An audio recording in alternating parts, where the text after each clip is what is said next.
Recently देखो एक video सामने आई जिसपे ना काफ़ी सारी डिबेट्स चल रही हैं, एक बहुत बड़ी कंट्रोवर्सी भी जनरेट हो गई है। बिहार के ये दो स्टूडेंट्स, ये बेचारे देखो वेस्ट बंगाल के सिलीगुड़ी में ना एसएससी जीडी का एग्ज़ाम देने गए थे। वहाँ पे ना कुछ लोग आए, उन्होंने ना सीधा इनको पीटना स्टार्ट कर दिया। मतलब बिना किसी बात के इन्होंने कुछ किया नहीं, इनको पीटना स्टार्ट कर दिया। इन्होंने ना माफ़ी मांगी, हाथ पैर जोड़े, कान पकड़े, तब जाके इनको छोड़ा गया। लेकिन देखो बाद में पता लगा क्यों इनको पीटा जा रहा था, क्योंकि ये बिहार से थे और वेस्ट बंगाल के सिलीगुड़ी में क्यों एग्जाम देने आए। देखो देश को आज़ाद हुए 75 ईयर से ज़्यादा हो चुके हैं। इवन संविधान बने 70 से ज़्यादा साल हो चुके हैं। संविधान में साफ साफ लिखा हुआ है कोई कहीं भी सेटल डाउन हो सकता है, कहीं भी एम्प्लॉयमेंट हासिल कर सकता है। कुछ एक्सेप्शंस है, हालांकि जैसे शेड्यूल ट्राइब के एरियाज़ को कुछ एक्सेप्शंस दिए हुए हैं। बट देखो 70 साल से ज़्यादा हो गए संविधान आए, अभी भी ये चीज़ें देखने को मिलती हैं। एक राज्य के स्टूडेंट को दूसरे राज्य में पीट दिया जाता है। इसके लिए कौन रिस्पॉन्सिबल है? क्या हमारी राजनीति रिस्पॉन्सिबल है कि जो वोट हासिल करने के लिए अपनी आइडेंटिटी के नाम पे दूसरों के अगेंस्ट नफरत फैलाते हैं? देखते नहीं किसी राज्य में, जैसे कर्नाटक में कुछ लोग अलग से झंडे की मांग कर रहे हैं, हमारा अलग से झंडा होना चाहिए।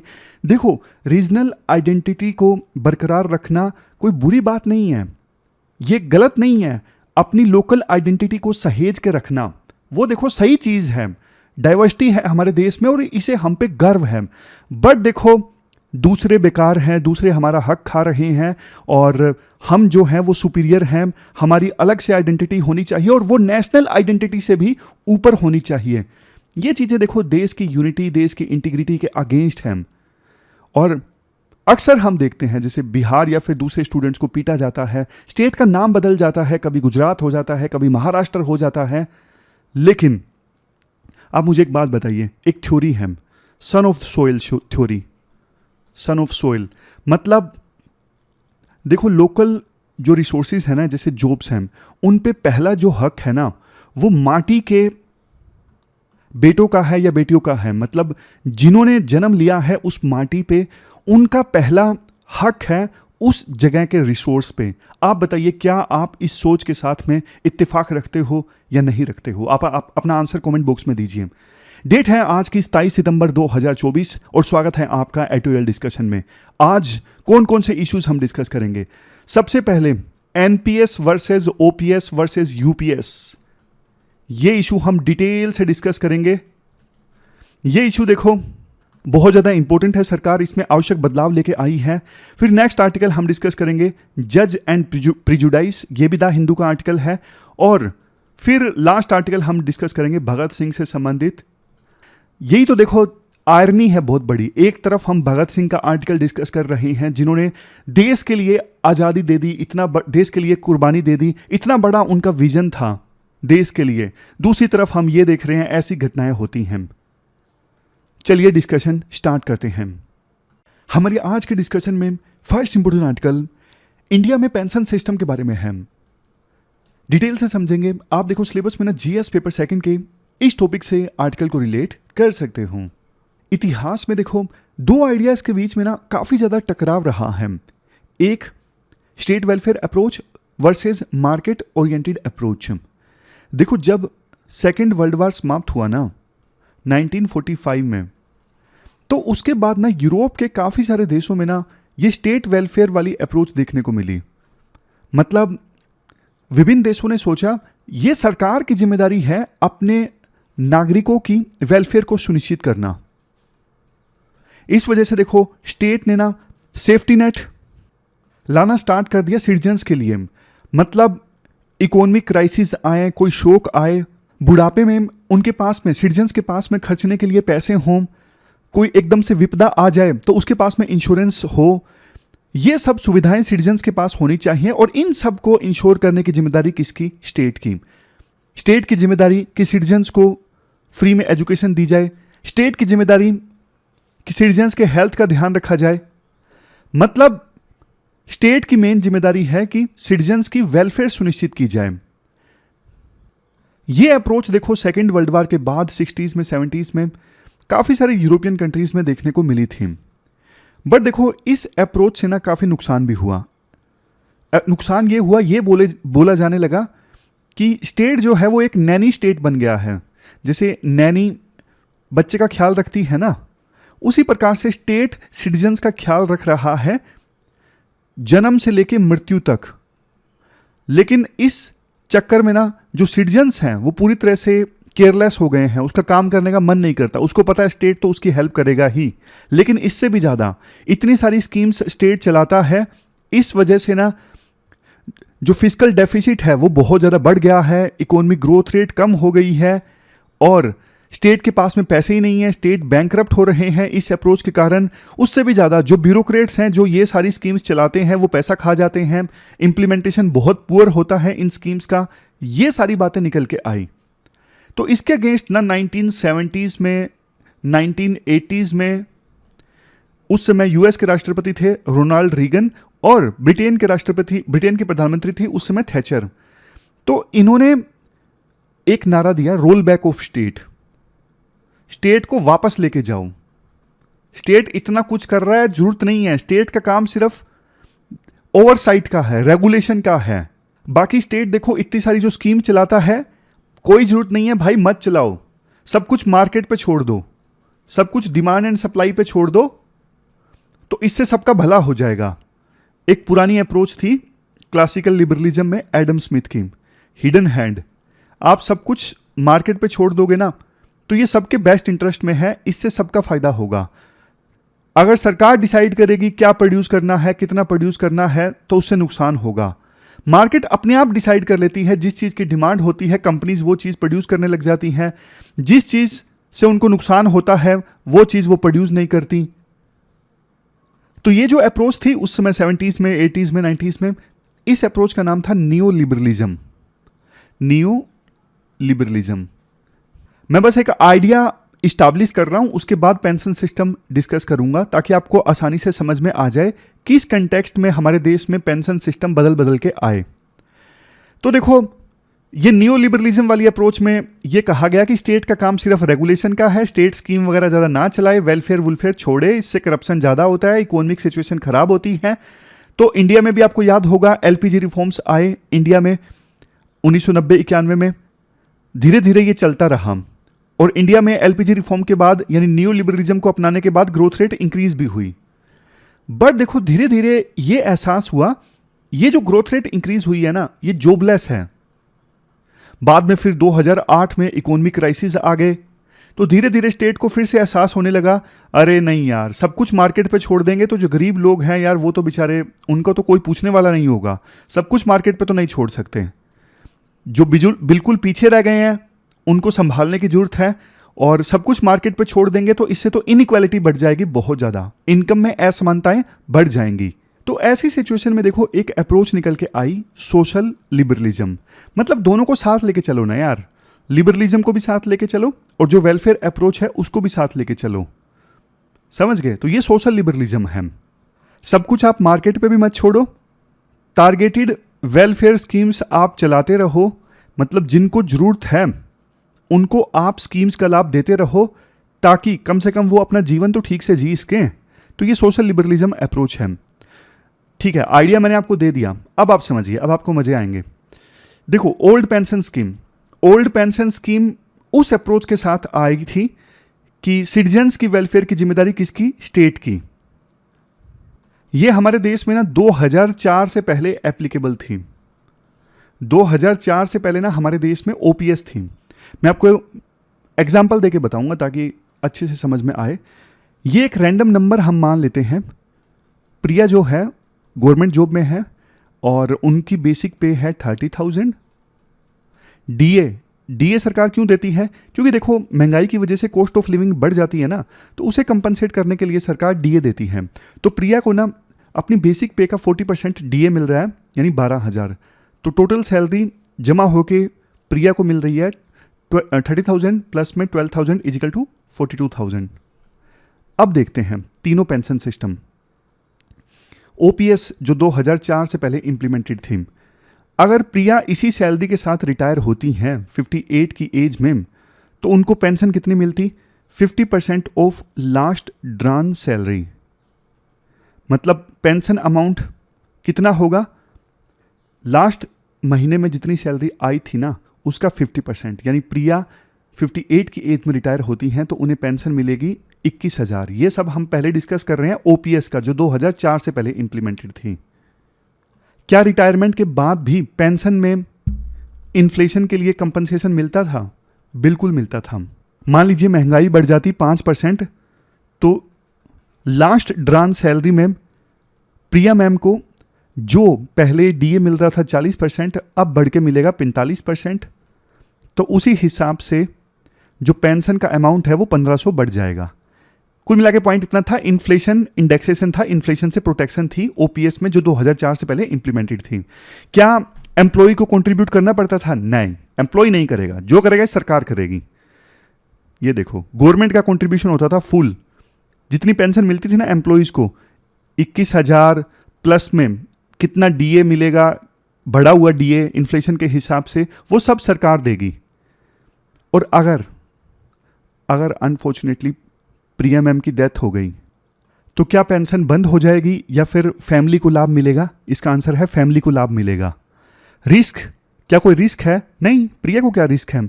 जो रिस्क है सरकार को रिस्क है, क्योंकि सरकार को पेंशन देनी ही देनी है प्रिया को अपनी तरफ से कोई कंट्रीब्यूशन नहीं देना है। फ्लेक्सिबिलिटी, कोई फ्लेक्सिबिलिटी नहीं है। सरकार लास्ट सैलरी का 50% देगी और बाद में इन्फ्लेशन के हिसाब से अमाउंट बढ़ाती जाएगी। कोई फ्लेक्सिबिलिटी नहीं है, सब कुछ फिक्स है। तो ये थी ओल्ड पेंशन स्कीम। अब ये जो ओल्ड पेंशन स्कीम थी ना, ये स्टेट वेलफेयर अप्रोच का एग्जाम्पल है। क्यों? क्योंकि इसमें सरकार सारी जिम्मेदारी ले रही है। एम्प्लॉय को ना तो कंट्रीब्यूशन देना है, ना ही एम्प्लॉय को कोई डरने की जरूरत है। सब कुछ उसके लिए गारंटीड है। मतलब हमारे देश में चाहे इकोनॉमिक क्राइसिस हो, कुछ भी हो, शेयर मार्केट ऊपर जाए नीचे जाए, जो सरकारी कर्मचारी रिटायर हो चुका है, प्रिया रिटायर हो चुकी हैं, उन्हें चिंता करने की कोई जरूरत नहीं है। चिंता करने की जरूरत है सरकार को। बट ओल्ड पेंशन स्कीम में ना दिक्कत ये थी, सरकार के ऊपर बर्डन काफी ज्यादा आ रहा था। सरकार कह रही थी कि भाई रिटायरमेंट के बाद में इतना इतना पैसा आपको देने के लिए हम लाए कहां से? अभी हमें लोन लेना पड़ेगा तो उसका इंटरेस्ट आने वाली जनरेशंस चुकाएंगी। आने वाली जनरेशंस, वो मतलब अभी हम आपको पैसा दे रहे हैं लेकिन इसकी कीमत चुकानी पड़ेगी आने वाली जनरेशंस को। एक दिक्कत देखो ओपीएस के साथ ये भी थी कि ना, जो कर्मचारी जल्दी रिटायर होना चाहता, फॉर एग्जाम्पल प्रिया जल्दी रिटायर होना चाहती 45 की एज में, उनको कोई इंसेंटिव ही नहीं था। प्रिया को लगता मैं क्यों रिटायर हूं 45 पे, बाद में रिटायर होंगी तो मुझे ज्यादा सैलरी का 50% मिलेगा। 45 में वो रिटायर होंगी तो उनको पेंशन मिलेगी कम, क्योंकि 45 की एज में उनकी सैलरी है कम और सैलरी का आधा मिलता है पेंशन के तौर पे। लेकिन प्रिया को लगता है यार मैं 58 पे रिटायर होंगी, उस समय मेरी सैलरी ज्यादा होगी तो उसका 50% मुझे मिलेगा पेंशन के तौर पे, इसलिए मैं बाद में रिटायर होंगी, अभी नहीं होंगी। तो ये डिसइंसेंटिव था ओपीएस में। अब आता है एनपीएस। तो ये सारे नुकसान थे ओपीएस के। और जैसा मैंने आपको बताया कि स्टेट वेलफेयर से बहुत सारी दिक्कतें हो रही थी, इकोनॉमी कोलैप्स हो रही थी, फिस्कल डेफिसिट बढ़ रहा था। हालांकि इंडिया लेट रिएक्ट करने वालों में से है, तो इंडिया ने लेट रिएक्ट किया। 2004 में इंडिया एनपीएस लेके आया, न्यू पेंशन स्कीम। ओपीएस को खत्म कर दिया, न्यू पेंशन स्कीम सरकार लेकर आई। इस एनपीएस में ना सरकार ने ये बोला, सबसे पहला point, there is no defined pension. मतलब सरकार ने बोला भाई गारंटी हम क्यों लें, उसमें तो गारंटी थी ना लास्ट ड्रान सैलरी का 50%। सरकार ने एनपीएस में बोला हम गारंटी नहीं लेंगे भाई, एक काम करते हैं, आपको जितनी मंथली सैलरी मिलती है ना उसमें से थोड़ा आप कंट्रीब्यूट करो, थोड़ा हम कंट्रीब्यूट करेंगे, और जो पैसा जमा होगा ना आपका, आपके कंट्रीब्यूशन से, खुद के कंट्रीब्यूशन से और हमारे कंट्रीब्यूशन से, तो इसको ना इन्वेस्ट करेंगे फॉर एग्जांपल बॉन्ड में, इक्विटी में यानी शेयर मार्केट में। बॉन्ड दोनों हो सकते हैं, गवर्नमेंट बॉन्ड भी और प्राइवेट बॉन्ड भी, कॉर्पोरेट डेप्ट में। मतलब ये जो शेयर मार्केट जैसी चीजें या फिर बॉन्ड जैसी चीजें हैं ना, एक काम करते हैं, इनमें आपका पैसा इन्वेस्ट करते जाते हैं। अगर देखो इनसे आप अच्छा कमाओगे, आपको अच्छा रिटर्न मिलेगा तो आप ज्यादा पेंशन लो। फॉर एग्जाम्पल अगर इकोनॉमिक क्राइसिस आ गए और शेयर मार्केट डाउन है या फिर जो आपने बॉन्ड परचेज किए थे उनकी यील्ड कम है, तो फिर आपको कम पेंशन मिलेगी। सीधी सी बात है, मार्केट के हिसाब से चलो, हम गारंटी नहीं लेंगे। समझ गए? तो ओपीएस में तो एम्प्लॉय को कुछ कंट्रीब्यूट करना ही नहीं पड़ता था, लेकिन एनपीएस में एम्प्लॉय को कंट्रीब्यूट करना पड़ता है 10% ऑफ बेसिक पे एंड डीए। अब प्रिया का एग्जांपल देखिए, 10% ऑफ बेसिक पे प्लस में डीए, यानी 42,000 सैलरी थी ना, 4200 रुपये हर महीने प्रिया को देना पड़ेगा। सरकार कितना कंट्रीब्यूट करती? सरकार करती 14% ऑफ एम्प्लॉय बेसिक पे एंड डीए। सरकार कहती है कोई बात नहीं, ज्यादा हम कर देंगे, आप कुछ तो कंट्रीब्यूट करो यार। तो सरकार 14% ऑफ बेसिक पे प्लस में डीए 5880 इतना सरकार कंट्रीब्यूट करती हर महीने। तो टोटल मंथली कंट्रीब्यूशन हो जाता है एम्प्लॉय की तरफ से 10,080। अब ये हर महीने एम्प्लॉय के जमा खाते में जमा होता जाता, मतलब सेविंग में जमा होता जाता, और ये इन्वेस्ट होता जाता कहां पे? मार्केट में। एम्प्लॉय को ऑप्शन जरूर दिया जाता था कि आपको किस में इन्वेस्ट करना है। अगर आप एग्रेसिव हो तो आप इक्विटी में इन्वेस्ट कीजिए, अगर आप थोड़ा कंजर्वेटिव हो, डर डर के चलते हो, तो आप फिर बॉन्ड में इन्वेस्ट कीजिए, गवर्नमेंट वाले जो बॉन्ड्स हैं। मतलब 4 ऑप्शंस दिए जाते थे और एम्प्लॉय को बोला जाता था आप अपने हिसाब से डिसाइड कर लीजिए किस में आप इन्वेस्ट करना चाहते हो, कितना इन्वेस्ट करना चाहते हो। तो अब मार्केट जैसा परफॉर्म करेगी ना, उसी के हिसाब से आपको, जब आप रिटायर होंगे, उसी के हिसाब से आपको पेंशन मिलेगी। तो एनपीएस में पेंशन कैसे डिसाइड होती, कितनी मिलेगी रिटायरमेंट के बाद? मान लीजिए प्रिया ने 30 साल तक काम किया, हर महीने इतना प्रिया के कॉर्पस में जमा होता रहा 10,080, और मान के चलें कि मार्केट ने ना 8% का रिटर्न दिया, या फिर यूं सोच लें कि प्रिया ने अपना सारा पैसा जो था ना गवर्नमेंट बॉन्ड्स में इन्वेस्ट किया, जिसकी यील्ड एवरेज 8% रही पिछले 30 सालों में। तो सोच के देख लीजिए, टोटल देखो 30 सालों तक लगातार प्रिया में पैसा जमा होता रहा, बाद में तनख्वाह भी बढ़ती रही, तो 1.5 करोड़ प्रिया के कॉर्पस में जमा हो गया। अब देखो पेंशन मिलेगी फिर इसके बाद एनुअली 12 से 15 लाख के बीच में। फिर नेक्स्ट क्वेश्चन ये आता है, फैमिली को पेंशन मिलती है प्रिया के डेथ होने की सूरत में? देखो प्रिया का जो जमा पैसा है ना, एक्यूमुलेटेड कॉर्पस कितना है उस पर डिपेंड करता है डेथ के दौरान। अगर पैसा है उस कॉर्पस में तो वो प्रिया का पैसा है और प्रिया की फैमिली को मिलेगा ही। क्या रिस्क है इसमें? रिस्क तो देखो है, मतलब जिस चीज में प्रिया ने इन्वेस्ट किया है, बॉन्ड में, इक्विटी में, अगर मार्केट ने अच्छा परफॉर्म नहीं किया, शेयर मार्केट डाउन है, बॉन्ड की यील्ड कम है, तो पेंशन कम बनेगी, सीधी सी बात है। फ्लेक्सिबिलिटी है प्रिया को कि वो कहाँ इन्वेस्ट करना चाहती है, बिल्कुल फ्लेक्सिबिलिटी है कि वो स्टॉक्स में ज़्यादा इन्वेस्ट करना चाहती हैं, एग्रेसिव हैं या फिर कंजर्वेटिव हैं, वो बॉन्ड्स में ज़्यादा इन्वेस्ट करना चाहती हैं, उनकी मर्जी पर डिपेंड करता है। तो ये है एनपीएस। अब देखो एनपीएस से गवर्नमेंट एम्प्लॉइज को दिक्कत ये है, वो कहते हैं कि इसमें रिस्क है, हम रिस्क नहीं चाहते जिंदगी में, हम रिस्क नहीं चाहते, हमें स्टेबिलिटी चाहिए। जब हम रिटायर हों तो हमारे पास में फाइनेंशियल स्टेबिलिटी हो, और एनपीएस जो है वो मार्केट पे डिपेंडेंट है, हमें डिपेंड नहीं होना मार्केट पे। गवर्नमेंट एम्प्लॉइज बोलते हैं कि भाई वो जो डायलॉग है कि रिस्क है तो इश्क है, वो फिल्मों में अच्छा लगता है, अब हमारा परिवार हो गया, बच्चे हैं, तो हमें रिस्क नहीं चाहिए, हमें स्टेबिलिटी चाहिए। तो सरकार कहती है ठीक है, वैसे भी कोविड-19 की महामारी आई और समझ में आ गया कि फाइनेंशियल स्टेबिलिटी कितनी ज़्यादा ज़रूरी है, और वैसे भी कांग्रेस समेत दूसरी जो अपोजिशन पार्टीज़ हैं वो हर इलेक्शन से पहले वादा करती हैं कि हम सत्ता में आए तो ये पुराने वाली जो स्कीम है जो 2004 से पहले इंप्लीमेंटेड थी, इसे हम वापस लेके आएंगे। तो सरकार के ऊपर प्रेशर पड़ा, सरकार कहती है देखो ओपीएस तो घटिया स्कीम थी, हम एक बढ़िया स्कीम लेके आते हैं जो दोनों के लिए विन विन सिचुएशन है, उसका नाम है यूनिफाइड पेंशन स्कीम। तो सरकार ना अब ये यूनिफाइड पेंशन स्कीम लेके आई है एनपीएस की जगह। सरकार ने ना एक प्रकार से दोनों स्कीम्स को बैलेंस कर दिया है, ओपीएस और एनपीएस दोनों के फीचर्स लिए और यूपीएस बना दिया। क्या है एक एक करके आपको फीचर भी बताता हूं।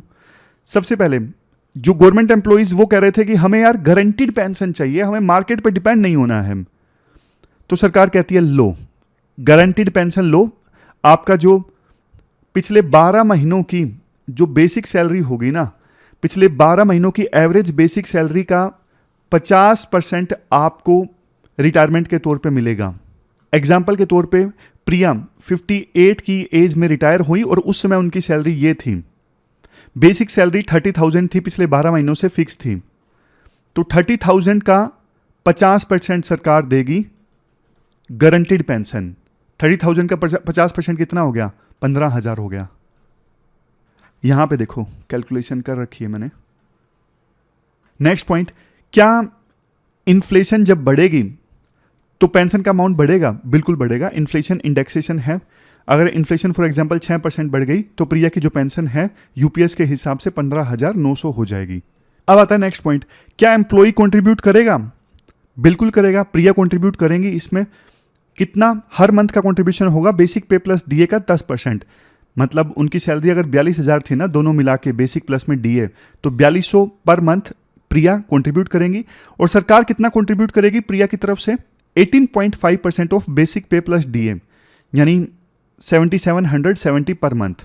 दोनों को मिला देंगे तो इतना हो जाएगा टोटल कंट्रीब्यूशन 11,970। क्या एम्प्लॉय की डेथ हो गई, प्रिया की डेथ हो गई, तो पेंशन फैमिली को मिलेगी? मिलेगी। 60% मिलेगी जितना पहले मिल रही थी। मान लीजिए पहले पेंशन 15,000 मिल रही थी ना, तो उसका 60% फिर मिलेगा फैमिली को, यानी 9,000। रिस्क कितना है?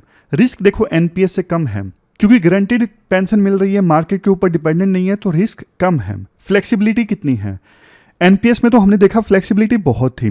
प्रिया गवर्नमेंट बॉन्ड में इन्वेस्ट कर सकती थी, या फिर इक्विटी में इन्वेस्ट कर सकती थी, कॉर्पोरेट डेट में इन्वेस्ट कर सकती थी, उनकी मर्जी थी। लेकिन इसमें इन्वेस्टमेंट चॉइसेस लिमिटेड है। प्रिया को गवर्नमेंट फंडेड फंड में ही इन्वेस्ट करना होगा। गवर्नमेंट जो अप्रूव्ड फंड है ना, उसी में इन्वेस्ट करना होगा। तो फ्लेक्सिबिलिटी कम है प्रिया के पास इस यूपीएस में। कुल मिला के देखो यूपीएस यानी नई यूनिफाइड पेंशन स्कीम के फायदे ये सारे हैं। एश्योर्ड पेंशन मिल रही है, गारंटी है। जिन्होंने 25 साल की सर्विस की है उनको देखो लास्ट ड्रान सैलरी जितनी है ना, एवरेज पिछले 12 महीनों का, उसका 50% मिल जाएगा बेसिक सैलरी का। गवर्नमेंट ने अपना कंट्रीब्यूशन बढ़ा दिया है, 18.5% कर दिया है। इन्फ्लेशन इंडेक्सेशन है, इन्फ्लेशन से प्रोटेक्शन मिलेगी। फैमिली को भी पेंशन मिलेगी डेथ के सूरत में। यूपीएस जो है वो दोनों का कॉम्बिनेशन है, मतलब एनपीएस प्लस ओपीएस, दोनों के अच्छे अच्छे फीचर्स ले लिए गए हैं। बट देखो कुछ कंसर्न्स भी हैं। कंसर्न्स जैसे सरकार का कंट्रीब्यूशन बढ़ गया है तो सरकार के ऊपर फिस्कल बर्डन बढ़ गया है, और सरकार के ऊपर अनसस्टेनेबल लाइबिलिटीज़ हैं, क्योंकि आगे आगे सरकार को और ज़्यादा पेंशन देनी पड़ेगी। सरकार डेवलपमेंट के लिए खर्चा नहीं चला सकेगी, मतलब नए नए प्रोजेक्ट नहीं ले सकेगी अगर पेंशन्स में इतना खर्चा सरकार का होगा तो। और फिर देखो एक बात हमेशा ये बोली जाती है, देश में इतनी गरीबी है, अनऑर्गेनाइज सेक्टर में वेजेस इतने ज़्यादा कम हैं, तो वास्तव में अगर सरकार को कुछ करना है ना, तो अनऑर्गेनाइज सेक्टर में जो लोग हैं उनके लिए सरकार करे कुछ, तभी गरीबी दूर होगी, तभी देश आगे बढ़ेगा। कंपैरिजन में गवर्नमेंट एम्प्लॉइज की सैलरी वैसे भी अच्छी होती है, लेकिन बात यह है जो अनऑर्गेनाइज सेक्टर में जो लोग हैं ना, वो मिलके अपनी आवाज़ नहीं उठा पाते, वो पॉलिटिकल पार्टीज पे प्रेशर नहीं डाल पाते। अब जैसे ये एनपीएस स्कीम है, एनपीएस स्कीम अनऑर्गेनाइज सेक्टर के लिए भी थी, लेकिन यूपीएस जो स्कीम है वो अनऑर्गेनाइज सेक्टर के लिए नहीं है। एनपीएस स्कीम वॉलंटरी थी, अनऑर्गेनाइज सेक्टर के लिए भी थी, यूपीएस नहीं है। नेक्स्ट पॉइंट, एनपीएस से ट्रांजिशन भी देखो डिफिकल्ट होगा, खिचड़ी पक जाएगी। जो एग्जिस्टिंग एनपीएस का कॉर्पस है उसको कैसे मैनेज किया जाएगा, मतलब ऑलरेडी इतने सालों से जो एनपीएस कॉर्पस में अपना अपना पैसा जमा करा रहे हैं उसका क्या होगा। तो बहुत सारे क्वेश्चंस पे अभी सरकार को सवाल ढूंढना बाकी है, आंसर ढूंढना बाकी है। लास्ट में वे फॉरवर्ड में ये बोला जाता है कि सरकार देखो समय समय पे ना इवैल्यूएशन करती रहे ताकि स्कीम वायबल रहे। ऐसा नहीं कि स्कीम में सरकार का जो कंट्रीब्यूशन है बहुत ज़्यादा बढ़ गया और स्कीम अनवायबल हो गई। तो सरकार को ना एक बैलेंस इस्टेब्लिश करने की जरूरत है एम्प्लॉय के बेनिफिट्स और फिस्कल रिस्पॉन्सिबिलिटी के बीच में। ऐसा नहीं कि इलेक्शन से पहले कुछ भी वादा कर लिया और बाद में श्रीलंका वाला हाल हो जाए, वैसा नहीं होना चाहिए। Next, stakeholder consultation. देखो जो एम्प्लॉयज़ हैं, यूनियन है, दूसरे स्टेक होल्डर्स हैं, उनसे भी समय समय पे एंगेजमेंट चलती रहनी चाहिए, उनका फीडबैक लेते रहना चाहिए यूपीएस से संबंधित, ताकि छोटे मोटे जो भी चेंजेस की आवश्यकता पड़े वो सरकार चेंजेस कर ले। Next, performance matrix. गवर्नमेंट को देखो खुद भी परफॉर्मेंस मैट्रिक्स बनाने चाहिए कि यूपीएस स्कीम कैसे काम कर रही है, कैसी परफॉर्म कर रही है, इसको और ज़्यादा कैसे इफेक्टिव बनाया जा सकता है, ये चीज़ सरकार मॉनिटर करती रहे और जहाँ पे भी चेंजेस की आवश्यकता हो सरकार चेंजेस करें। तो ये पूरा आर्टिकल हमने डिस्कस किया, चलते हैं आगे। इसके बाद नेक्स्ट आर्टिकल जुडिशियल प्रोसीडिंग्स के दौरान जजेस के कंडक्ट से संबंधित है। आप ना सिलेबस में जीएस पेपर सेकंड के इस टॉपिक से आर्टिकल को रिलेट कर सकते हो। देखो आजकल ना लाइव प्रोसीडिंग होने लगी है कोर्ट की, तो इसके देखो एक तरफ फ़ायदे काफ़ी हुए हैं, अब जनता को पता लगने लगा है कैसे प्रोसीडिंग होती है, अकाउंटेबिलिटी फिक्स होने लगी है। बट देखो इसके नुकसान भी सामने आ रहे हैं। नुकसान जैसे कि ना कर्नाटक हाई कोर्ट में ना एक जज ने सुनवाई के दौरान एक महिला वकील को ये बोल दिया, आप तो इतनी ज़्यादा फैमिलियर हो अपोजिशन की पॉलिटिकल पार्टी से, इवन आपको उनके अंडरगारमेंट्स का कलर भी पता होगा। मतलब काफ़ी ज़्यादा भद्दा कमेंट एक महिला वकील की बात पर कर्नाटक हाई कोर्ट के जज ने किया। फिर एक जज ने यह भी बोल दिया कि बेंगलुरु का वो जो एरिया है वो छोटा पाकिस्तान है, मिनी पाकिस्तान है, क्योंकि उसमें मुस्लिम्स की पॉपुलेशन ज़्यादा है। तो मतलब अब पहले देखो ये सारे कमेंट्स जजेस करते थे तो बात सामने नहीं आती थी, अब लाइव प्रोसीडिंग चलती है तो ऐसे कमेंट्स पब्लिक में आ जाते हैं और जुडिशरी की पूरी थूथू होती है कि ये क्या कर रहे हो भाई तुम। तो इस पूरे मामले का ना सुप्रीम कोर्ट ने खुद ही संज्ञान लिया। सुप्रीम कोर्ट ने देखी है 2 न्यूज़ और उन्हें लगा यार ये तो कचरा करवा रहे हैं हमारी रेपुटेशन का। तो ना 5 जजेस की सुप्रीम कोर्ट की एक बेंच इन्होंने सुनवाई की। इन्होंने ये बोला आप सब लोग जज हो, मतलब जजेस को एड्रेस करते हुए इन्होंने बोला आप सब लोग जज हो तो सुनवाई के दौरान आप फेयर रहो। ये तो बेसिक वैल्यू है जजिंग की। जजेस को ना संविधान के द्वारा जो वैल्यू सेट की गई है ना उनको फॉलो करना जरूरी है। आपका पर्सनल जो प्रेजुडाइस है किसी सेक्शन के अगेंस्ट, वुमेन के अगेंस्ट या फिर किसी कम्युनिटी के अगेंस्ट, फॉर एग्जांपल मुस्लिम्स के अगेंस्ट, हिंदुओं के अगेंस्ट, जो भी आपका पर्सनल बायस्ड है वो देखो जजिंग के दौरान सामने नहीं आना चाहिए। जज को एक हमेशा निष्पक्ष रहना चाहिए। पर्सनल लाइफ में कुछ भी चल रहा है, पर्सनल लाइफ में उसकी कुछ भी सोच है, लेकिन सुनवाई के दौरान वो हमेशा निष्पक्ष रहना चाहिए और उसकी बायस्डनेस कभी भी उसके ऊपर हावी नहीं होनी चाहिए। तो 5 जजेस की सुप्रीम कोर्ट की बेंच जिन्होंने संज्ञान लिया इन मामलों का, उन्होंने बोला कि देखो आप किसी भी भारत के पार्ट को पाकिस्तान नहीं बोल सकते, ये अनकॉन्स्टिट्यूशनल है। कर्नाटक के जज ने जिन्होंने ये कमेंट्स किए उन्होंने देखो माफ़ी मांगी। सुप्रीम कोर्ट ने माफ़ी तो एक्सेप्ट कर ली, बट स्टिल अपने जो कमेंट्स थे उनको पब्लिक डोमेन में सुप्रीम कोर्ट ने रखा ताकि बाकी जजेस के लिए भी ये एक मैसेज का काम करें। सुनवाई के दौरान ना कुछ ऑफिशियल्स ने ये बोला कि देखो इस मैटर को ना प्राइवेटली हैंडल किया जाए, लेकिन सुप्रीम कोर्ट ने बोला प्राइवेटली क्यों भाई, खुले में करते हैं और ज़्यादा ट्रांसपेरेंसी लेके आते हैं, जनता को पता तो लगे कि गलती हुई है तो उसे हम ठीक करने की कोशिश कर रहे हैं। The answer to sunlight is more sunlight.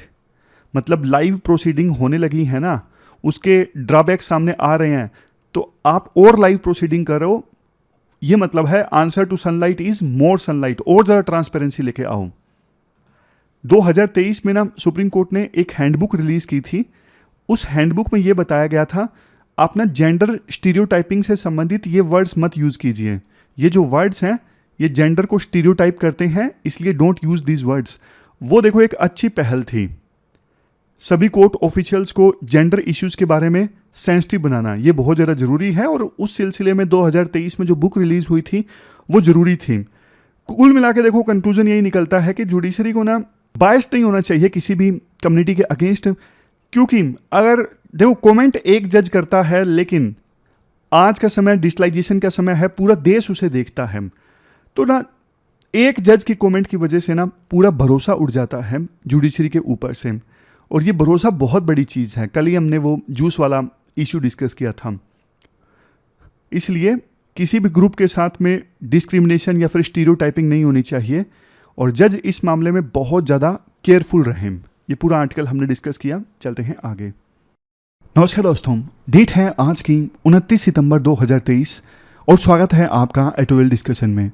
3 issues आज हम डिस्कस करेंगे और तीनों के तीनों काफ़ी ज़्यादा इंपॉर्टेंट हैं। सबसे पहले हम आर्टिकल डिस्कस करेंगे इंडियन एक्सप्रेस का, भगत सिंह की पर्सनैलिटी से संबंधित 5 ऐसे एस्पेक्ट्स जो आमतौर पे बहुत कम जनता को पता है। फर्स्ट आर्टिकल यही डिस्कस करेंगे। दूसरा आर्टिकल द हिंदू का किडनी ट्रांसप्लांट डेफिसिट से संबंधित डिस्कस करेंगे। और तीसरा आर्टिकल हम डिस्कस करेंगे डोपिंग से संबंधित। एथिक्स का ये आर्टिकल है, किस प्रकार से स्पोर्ट्स पर्सन्स आज के समय में मैच जीतने के लिए डोपिंग करने लगते हैं, लेकिन ये स्पोर्ट्स के नाम पे कलंक है। और डोपिंग के मामलों में इंडिया का जो रैंक है वो दूसरा है पूरे वर्ल्ड में, रशिया के बाद। ये काफ़ी ज़्यादा चिंता की बात है। तो चलिए डिस्कशन स्टार्ट करते हैं। हमारी आज की डिस्कशन का first important article Bhagat Singh की आइडियोलॉजी से संबंधित है। इंडियन एक्सप्रेस के इस आर्टिकल में भगत सिंह जी की पर्सनैलिटी के ऐसे एस्पेक्ट्स हम जानेंगे जो शायद बहुत कम लोगों को पता है। आप देखो जीएस पेपर 1 के इस टॉपिक से आर्टिकल को रिलेट कर सकते हो। देखो यूपीएससी फ्रीडम फाइटर्स के ऊपर सीधा सीधा क्वेश्चन भी पूछती है और विभिन्न लीडर्स के बीच में, विभिन्न महान लीडर्स के बीच में आपस में उनके विचारों को कंपेयर करवाना, ये तो यूपीएससी की हॉबी है। कई सारे क्वेश्चंस यूपीएससी इस पे पूछ चुकी है। तो शुरुआत में भगत सिंह से संबंधित बेसिक जानकारी। जन्म होता है 28 सितंबर 1907 को। और देखो जन्म कहाँ पे होता है, लयालपुर डिस्ट्रिक्ट के बंगा गांव में, जो कि आज के पाकिस्तान का फैसलाबाद है। भगत सिंह की पर्सनैलिटी बहुत ही ज़्यादा कैरिस्मेटिक थी, मैग्नेटिक पर्सनैलिटी थी। जॉन सैंडर्स की हत्या के आरोप में भगत सिंह समेत दूसरे रेवोल्यूशनरीज जैसे सुखदेव और राजगुरु को फांसी दे दी गई थी, सिर्फ और सिर्फ 23 साल की उम्र में। इतनी कम उम्र में शहीद होने से पहले भगत सिंह ने देश के लिए, समाज के लिए बहुत कुछ कर दिया था। और जब देखो उनका ट्रायल चल रहा था ना, तो भगत सिंह का ट्रायल काफ़ी ज़्यादा फेमस हुआ था, लोगों में चर्चा का एक विषय बना था। ट्रायल के दौरान नेशनलिज्म की भावना लोगों में और ज़्यादा स्ट्रॉन्ग हुई। अब जानते हैं भगत सिंह से संबंधित 5 ऐसी चीज़ें जो कम लोगों को पता है। सबसे पहली चीज़, भगत सिंह का जन्म देखो प्रोग्रेसिव फ्रीडम फाइटर्स के परिवार में हुआ था। उनके फादर किशन और उनके चाचा यानी अंकल अजीत दोनों ब्रिटिशर्स के अगेंस्ट पॉलिटिकली एक्टिव थे। उनके फादर यानी किशन जी जो थे, उन्होंने देखो बहुत ऐसा साहित्य स्प्रेड किया जो लोगों को अवेयर करता था ब्रिटिशर्स के अगेंस्ट। इसके लिए भगत सिंह के फादर को कुछ समय के लिए जेल में भी बंद कर दिया गया था, इस आरोप में कि आप ब्रिटिश राज के अगेंस्ट साहित्य को स्प्रेड कर रहे हो। इवन भगत सिंह के जो चाचा थे ना, उनको भी 1907 में मांडले डिपोर्ट कर दिया गया था, क्योंकि उन्होंने काफ़ी एग्रेसिव स्पीच दी थी ब्रिटिशर्स के अगेंस्ट। उस समय ब्रिटिशर्स एक बिल लेके आए थे 1906 में, पंजाब कॉलोनाइजेशन बिल। ये जो बिल था वो सरकार को और ज़्यादा पावर दे रहा था, तो इस बिल का विरोध किया था भगत सिंह के चाचा अजीत ने। तो इस आरोप में उनको मांडले भेज दिया गया। मांडले म्यांमार का एक शहर, उस समय नाम बर्मा हुआ करता था। तो वहाँ से, मांडले से भगत सिंह के चाचा अजीत जी चले गए यूरोप में और उसके बाद अमेरिका चले गए। वहीं पर इन्होंने सैन फ्रांसिस्को बेस्ड गदर पार्टी, जो विदेश में रहकर भारत की आज़ादी के लिए काम कर रही थी, इस गदर पार्टी को ज्वाइन किया। इसका मतलब देखो ये है, भगत सिंह शुरुआत से ही ऐसे इन्वायरमेंट में बड़े हुए जहाँ पर उन्होंने देखा कैसे ब्रिटिशर्स देश के लोगों को एक्सप्लॉइट कर रहे हैं, उनको तंग कर रहे हैं, देश को लूट रहे हैं। उनके परिवार में ही वो एंटी कॉलोनिज्म विचारों को सुनते थे, एंटी कॉलोनिज्म एक्टिविटीज़ को देखते थे। 1990 में ना एक बुक आई हंसराज राबर की, वो लिखते हैं, देखो जब वो अपनी माँ का दूध पी रहे थे ना, इवन उसी समय उन्होंने नेशनलिस्ट भावनाओं को एसिमुलेट कर लिया। बट देखो एक और राइटर है क्रिस मोफेट, ये तो लिखते हैं Bhagat Singh was a dissenter from a family of डिसेंटर।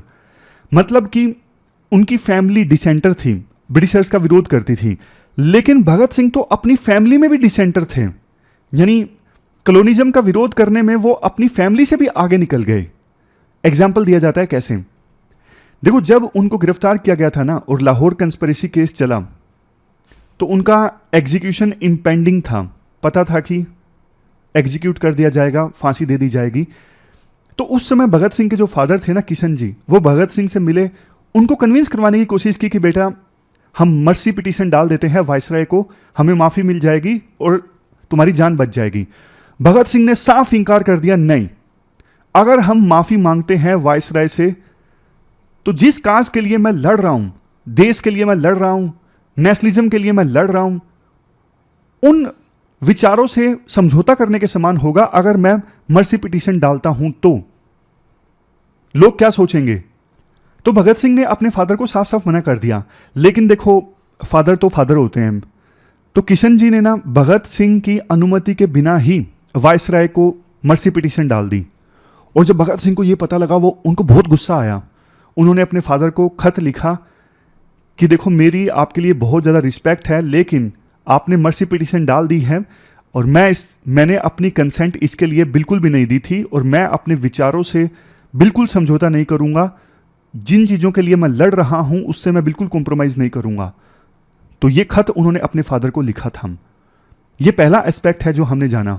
अब दूसरा एस्पेक्ट देखिए। देखो, आमतौर पे अलग अलग मूवीज जो आई भगत सिंह के ऊपर, जैसे रंग दे बसंती, लेजेंड ऑफ भगत सिंह, इन सभी मूवीज में ना भगत सिंह की जो रेवोल्यूशनरी छवि है ना, वो ज्यादा प्रेजेंट की गई है।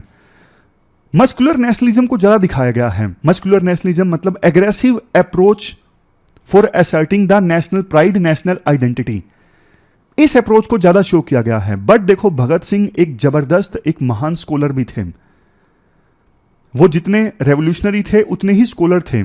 बहुत ज्यादा पढ़ते थे, दिन रात पढ़ते रहते और लिखते भी बहुत ज्यादा थे। आमतौर पे आप बाकी लीडर्स और रेवोल्यूशनरीज के द्वारा जो बुक्स लिखी गई हैं उनको याद करते हो, बट शायद ही आपको यह पता होगा कि भगत सिंह ने कहां कहां पे कौन कौन से न्यूज़पेपर्स में लिखा। क्योंकि ना कई बार वो अपना नाम चेंज करके लिखते थे, फर्जी नाम यूज कर लिया, जैसे बलवंत, रंजीत, विद्रोही, काल्पनिक नाम वो यूज करते थे न्यूज़पेपर में जब वो लिखते थे। उन्होंने देखो पंजाबी न्यूज़पेपर्स में लिखा और इवन उर्दू न्यूज़पेपर्स में भी लिखा। जैसे एक उस समय ना किसान पार्टी हुआ करती थी, कीर्ति किसान पार्टी। इस कीर्ति किसान पार्टी का एक जर्नल हुआ करता था, कीर्ति के लिए उन्होंने लिखा, इस जर्नल के लिए।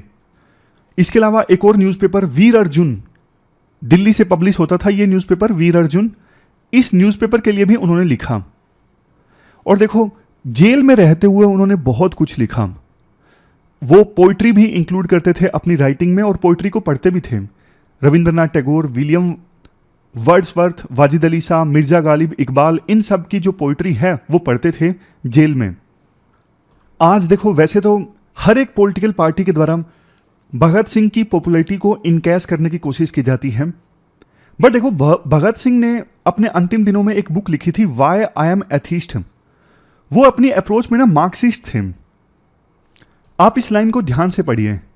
भगत Singh was a steadfast atheist, Marxist with an anarchist tilt. इस पूरी लाइन का मतलब मैं आपको समझाता हूं, यही काम आएगा यूपीएससी में जब आपको आंसर लिखना होगा। उन्होंने बुक लिखी Y I am atheist. Bhagat Singh भगवान में नहीं विश्वास करते थे। भगत सिंह कहते थे, देखो सभी जो फेथ है ना, वो फंडामेंटल क्वेश्चंस पर उनकी राय अलग अलग है। मतलब अलग अलग धर्मों की जो राय है फंडामेंटल क्वेश्चंस पे वो अलग अलग है। किसी धर्म में लाइफ के बारे में कुछ बताया गया है, जन्म क्यों होता है, जन्म के बाद क्या होता है, कुछ अलग बताया गया है। दूसरे धर्म में एग्जिस्टेंस से संबंधित क्वेश्चंस, मोरल क्वेश्चंस के आंसर्स कुछ अलग दिए गए होंगे। समझ गए? सभी धर्मों में फंडामेंटल क्वेश्चंस के आंसर अलग अलग दिए गए हैं और हर एक धर्म कहता है कि हमारा धर्म सही है। और यही एविल है, यही रूट काज है कि विभिन्न धर्मों के लोगों के बीच में लड़ाई होती है।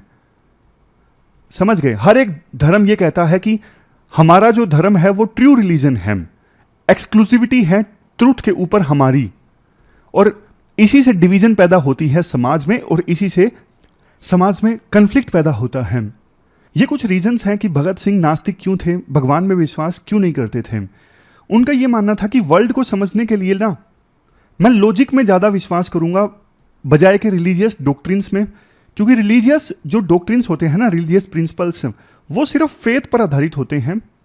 उनमें कई बार लॉजिक या फिर साइंटिफिक आउटलुक नहीं होता। इसके अलावा चूंकि वो मार्क्स को मानते थे, इसी वजह से उनकी भी ये सोच थी, उनको लगता था कि जो ऑर्गेनाइज्ड रिलीजन है ना, वो एक प्रकार से टूल है, पॉलिटिकल टूल है कुछ लोगों को एक्सप्लॉइट करने के लिए। मतलब रूलिंग क्लास जो है ऑर्गेनाइज्ड रिलीजन की सहायता से वर्किंग क्लास के लोगों को एक्सप्लॉइट करती हैं। नेक्स्ट, भगत सिंह अंधविश्वास के खिलाफ थे और कई बार रिलीजन में अंधविश्वास देखने को मिलता है अलग अलग धर्मों में, तो इस चीज़ के काफ़ी अगेंस्ट थे भगत सिंह। भगत सिंह को देखो ये लगता था कि रिलीजन और स्टेट में सेपरेशन होना चाहिए। मतलब स्टेट को कैसे चलाया जाए इसमें रिलीजन का कोई रोल नहीं होना चाहिए। और वो वेस्टर्न थिंकर्स जैसे कार्ल मार्क्स, एंजल्स और दूसरे सोशलिस्ट फिलोसफर से काफ़ी प्रभावित थे। अब इसके बाद एक टर्म है एनार्किस्ट। वो एनार्किस्ट भी थे, ये काफ़ी इंपॉर्टेंट चीज़ है। देखो, एनार्किज्म का मतलब ये होता है कि किसी भी देश को, किसी भी सिटी को चलाना है ना, तो कोई सेंट्रलाइज्ड अथॉरिटी नहीं होनी चाहिए। किसी भी प्रकार की ना अथॉरिटी, चाहे वो पॉलिटिकल पार्टी में हो, सरकार में हो, इससे एक्सप्लॉयटेशन होता ही है। मतलब एक जगह पे मान लीजिए शहर में 10,000 लोग रह रहे हैं, तो बस 10,000 लोग आपस में मिलजुल के रहें, म्यूचुअल रिस्पेक्ट और म्यूचुअल एड से चलें। ऐसा नहीं होना चाहिए कि 10,000 लोगों का एक लीडर है जो इन 10,000 लोगों को चला रहा है। ऐसी कोई हायरार्की होती है ना, कोई अथॉरिटी होती है कि एक ग्रुप, एक कमेटी इन 10,000 लोगों को गवर्न करेगी। अगर ऐसा कुछ होगा तो एक्सप्लोटेशन होगा ही होगा। एनार्किज्म का मतलब होता है किसी प्रकार की कोई अथॉरिटी है ही नहीं, किसी प्रकार की कोई अथॉरिटी नहीं, किसी प्रकार की कोई हायरार्की नहीं। ये होता है एनार्किज्म। तो भगत सिंह जो थे ना, उनका टिल्ट एनार्किज्म की तरफ था। वो एनार्किस्ट थे। वो कंप्लीट इंडिपेंडेंस की बात करते थे। वो ऐसे समाज का निर्माण करते थे जिसमें कोई भी धर्म या फिर भगवान से ऑब्सेस्ड नहीं होगा, कोई भी पैसों के पीछे पागल नहीं होगा, या फिर वर्ल्डली डिजायर्स, जो मेटेरियलिस्टिक सुख है ना, उसके पीछे नहीं भागेगा। मतलब स्टेट का कोई भी कंट्रोल नहीं होगा किसी की बॉडी के ऊपर। ना सिर्फ स्टेट का बल्कि दूसरा भी कोई कंट्रोल नहीं होगा किसी इंसान के ऊपर। सब कुछ एलिमिनेट कर दो, church, God, religion, state, private property. ये भगत सिंह की सोच थी। मतलब कंप्लीट इंडिपेंडेंस। भगत सिंह एक बार लिखते हैं, मतलब एथिस्ट से संबंधित एक और पॉइंट जो रह गया। भगत सिंह कहते हैं कि मेरा दोस्त एक बार मुझे बोलता है कि जब डेथ नजदीक आती है ना तो सभी भगवान को मानने लग जाते हैं। तो बोलते हैं कि नहीं, मैं कभी प्रार्थना नहीं करूंगा, मैं कभी प्रे नहीं करूंगा। अगर डेथ आने के नजदीक मैं प्रेयर करता हूं ना, तो ये तो एक प्रकार से अपने विचारों से, अपने प्रिंसिपल से धोखा करने के समान है, जो कि मैं कभी नहीं करूंगा। इसके बाद आते हैं चौथे पॉइंट की तरफ। देखो, एक पॉइंट पे काफी डिबेट होता है कि महात्मा गांधी चाहते तो भगत सिंह को बचा सकते थे, महात्मा गांधी ने नहीं बचाया। इवन भगत सिंह के एक एसोसिएट हैं जिन्होंने एक बात ये बोली कि गांधी जी छोटे छोटे इश्यूज पे ना मोरल प्रेशर एक्सर्ट कर लेते थे ब्रिटिश सरकार के ऊपर। छोटे छोटे इश्यूज पे, जैसे प्रोहिबिशन यानी शराबबंदी है, इस इशू पे वो ब्रिटिश सरकार के ऊपर प्रेशर लगा देते थे कि आप प्रोहिबिशन इंप्लीमेंट करवाइए। लेकिन इतना इंपॉर्टेंट चीज भगत सिंह और उनके साथियों ने देश के लिए जो कुछ किया इतनी छोटी उम्र में, उनकी फांसी को रोकने के लिए गांधी ब्रिटिश सरकार के ऊपर प्रेशर लगाने को तैयार नहीं थे। हालांकि कुछ लोग बोलते हैं कि उन्होंने ट्राई किया, बट ब्रिटिश सरकार टस से मस नहीं हुई। कुछ लोग ये बोलते हैं कि गांधी ना ज़्यादा प्रेशर लगाना भी नहीं चाहते थे, क्योंकि उनको समझ में आ गया था कि ब्रिटिश सरकार मानने वाली नहीं है। लेकिन अगर उन्होंने प्रेशर लगाया और सफल नहीं हुआ तो इससे जो स्ट्रगल है फ्रीडम के लिए वो प्रभावित हो सकता है। और आर्टिकल में कहा जाता है गांधी जी के विपरीत मोहम्मद अली जिन्ना ने ट्रायल जब भगत सिंह का चल रहा था ना, तो उस समय ब्रिटिश सरकार एक बिल लेके आई थी कि एक्यूज्ड के एब्सेंस में भी उनके खिलाफ मुकदमा चल सकता है। तो इस बिल का काफी विरोध किया था जिन्ना ने। विरोध करते हुए ये बोला कि आप तो जस्टिस के जो फंडामेंटल प्रिंसिपल्स है ना, उनको ही सेक्रीफाइस कर रहे हो, ये तो फिर कोई जस्टिस रहेगा ही नहीं। जिन्ना ने भगत सिंह के लिए बोला कि जो इंसान देखो भूख हड़ताल करता है ना, हंगर स्ट्राइक करता है, उसमें आत्मा होती है, वो अपनी आत्मा से चलता है, वो अपने काज में बिलीव करता है। फाइनली देखो ब्रिटिश सरकार ये जो बिल लाना चाहती थी ना, वो बिल पास नहीं हुआ। लेकिन देखो ब्रिटिश सरकार ने जैसे तैसे करके ट्रायल कंप्लीट किया भगत सिंह का। ट्रायल में काफ़ी सारी कमियां थी, लेकिन धक्के से कंप्लीट कर दिया गया ट्रायल और फांसी की सज़ा सुना दी गई। 7 अक्टूबर 1930 को 300 पेजेस का जजमेंट आया था। नेहरू भी देखो भगत सिंह की फांसी के बहुत ज़्यादा खिलाफ थे। उनका कहना था कि बेशक मैं भगत सिंह के विचारों से सहमत नहीं हूं, लेकिन भगत सिंह ने और उनके साथियों ने जो इतनी कम उम्र में करेज दिखाई है, और बाद में उन्होंने बोला जब फांसी दे दी गई थी कि इतनी कम उम्र में सेल्फ सेक्रीफाइस बहुत कम लोग कर पाते हैं देश के लिए। तो बहुत ही ज़्यादा एडमायरेशन था नेहरू का भगत सिंह के लिए। भगत सिंह के एक्शंस को एक्सप्लेन करते हुए नेहरू बोलते हैं, अगर देखो जर्मनी या रशिया के द्वारा इंग्लैंड के ऊपर अटैक किया होता तो भी क्या लॉर्ड इरविन जो उस समय वाइसरॉय थे वो लोगों को बोलते कि आप इन्वेडर्स को कुछ मत करिए, आप शांति रखिए, नॉन वायलेंस में विश्वास करिए? क्या लॉर्ड इरविन अपने देश के लोगों को ऐसा बोलते? और सोच के देखिए, अगर भगत सिंह एक इंग्लिशमैन होते और उन्होंने जो कुछ किया इंग्लैंड के लिए किया होता तो भी ब्रिटिश सरकार और लॉर्ड इरविन के विचार भगत सिंह के बारे में सेम होते। इवन नेहरू तो देखो भगत सिंह से मिलने भी गए थे बाकी लीडर्स के साथ, जैसे सुभाष चंद्र बोस, मोतीलाल नेहरू, के.एफ. नरीमन, रफ़ी अहमद किदवई, मोहनलाल सक्सेना, इन सब लीडर्स के साथ नेहरू गए थे भगत सिंह से मिलने जेल में। और बाद में फांसी होने के बाद एनुअल कांग्रेस का सेशन हुआ था, उस समय नेहरू ने एक ऑफिशियल रेजोल्यूशन पास किया, मतलब प्रेजेंट किया, जिसका समर्थन किया गया था मदन मोहन मालवीय के द्वारा। इस रेजोल्यूशन में बोला गया कि ब्रिटिश सरकार ने जो फांसी दी है ना भगत सिंह को, ये बदले की भावना से दी गई है और करोड़ों लोगों की जो भावनाएं थी कि भगत सिंह की फांसी की सजा को कमूट कर दिया जाए, इंप्रिजनमेंट में बदल दिया जाए, उसके विरुद्ध जाके ब्रिटिश सरकार ने काम किया है। तो ये पूरा आर्टिकल हमने डिस्कस किया भगत सिंह से संबंधित।